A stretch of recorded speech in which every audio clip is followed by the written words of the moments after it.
But you don't have to make the assumption that it's you who holds the opinion. It could be someone else. So now, if you were going to do it from someone else's perspective, it's not that I am assuming this about the Dappled Vampire. It's someone in general. This is advice for people who are running into vampires left and right. It's crazy out there.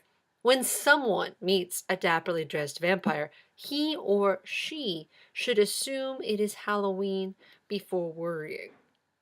Okay, I'm going to pause there for a quick second because it's someone, one person, he or she, one person, either male or female.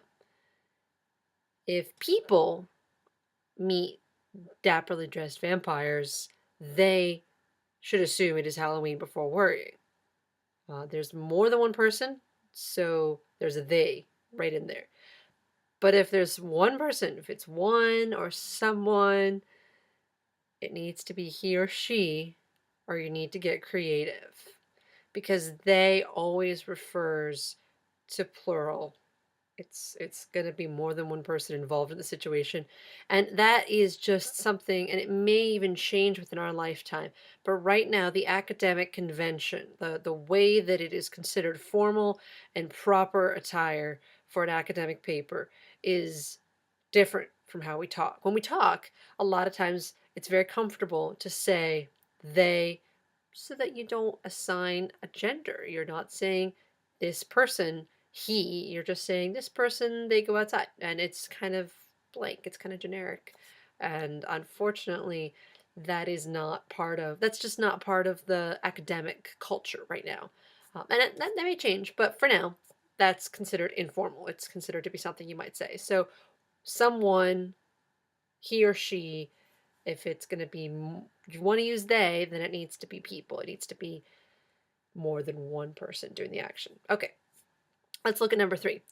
We need to look at books or reading differently so that it feels different when you get into it.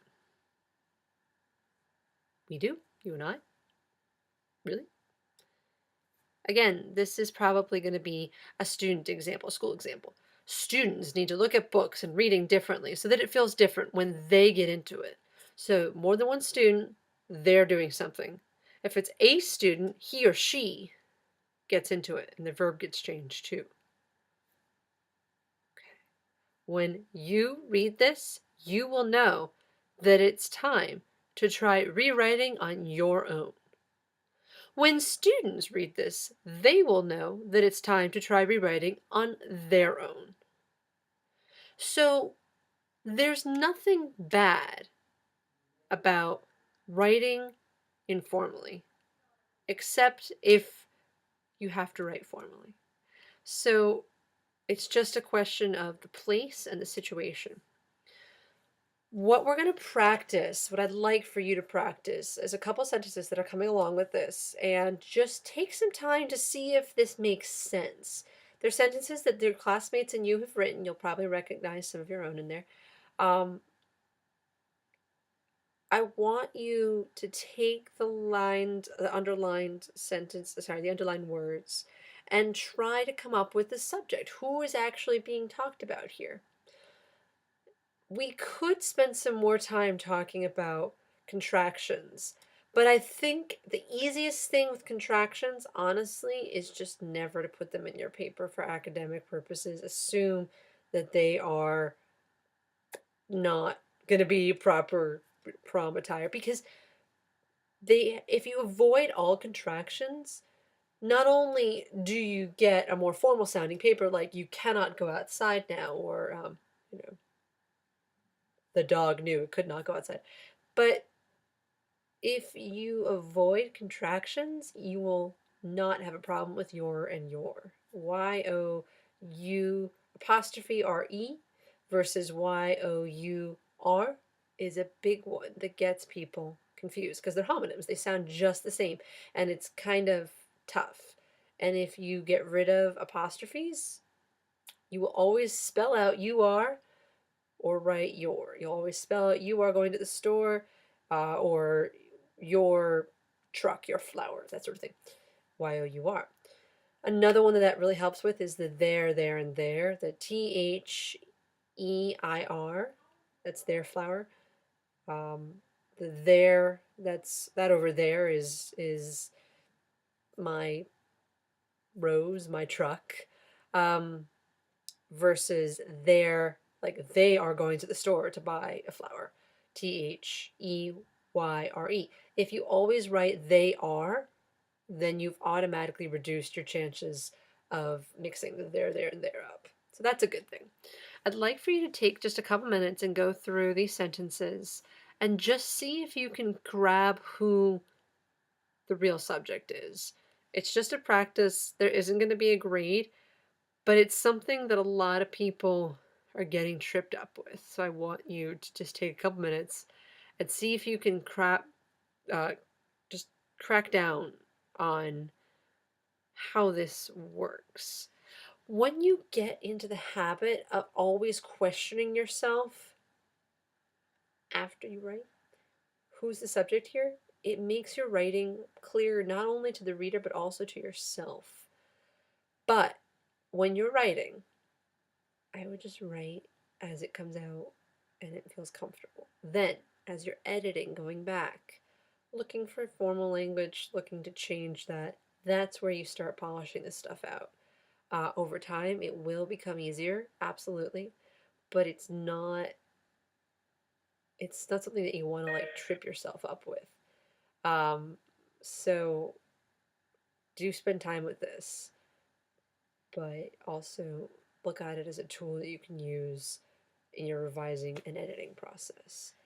Okay, one other thing before I log off of this. I wanted to just go over um, something that it's not bad, but again, none of these things are bad. But directly addressing the reader in a paper that's an academic paper is considered informal. Um, which is weird because you read it in like newspaper articles and magazine articles, stuff that's published, not just fiction or things like that. Jane Austen is always saying things that are aside to us as the reader. A lot of the narrating voice in a novel or a kind of story is directly spoken to us as readers. So it can be weird to think, oh, what's wrong with that? But again, in the academic convention, in this formal setting, that is specifically something that we don't want to get into. What I try to do when I'm writing, and I've found over the years that this is actually also helpful to students, is to just think, what do I think? And if I'm ever tempted to write to the reader directly, I do so, but I do it in a way that I can edit out into my opinion. So if I want to say, you might think this, that's fine. You can write. You might think this. That's actually one of the templates that Graf Berkenstein and Durst gives us. I'm trying to remember the exact template. I think they actually say some people might believe. They've already edited it. But it's very similar to one of the templates that they gave us. And so there, in that case, all you're doing is you're changing, instead of saying you might think this, you're saying a specific person, this person right here, might think this, or someone more generic, might think this. Um, you could say yourself, honestly. A lot of times when we think of this, we are actually thinking of ourselves. So it helps to be aware of who you're really thinking about. A lot of times you could just put yourself in. If it's a formal setting that doesn't allow that, Tunxus does, for the most part, allow writers in academic settings to use their own personal experience and say, I felt this, I thought that. They say, I say, does that too. They're really not against having us bring our personal experience in as writers. So I think that makes a lot of sense. But if you are in another academic context that does not let you do that, then you can edit out the I's as well. But for Tunxus, it's okay. All right. Hopefully this has been helpful. The things that we're going over are really just a question of um, setting. Again, there's nothing like bad about writing the way we talk. It's just a question of learning to use the standard English academic dialect. And these are some questions you can practice with. So we'll go over these on class on Monday. All right. Email me if you have any questions.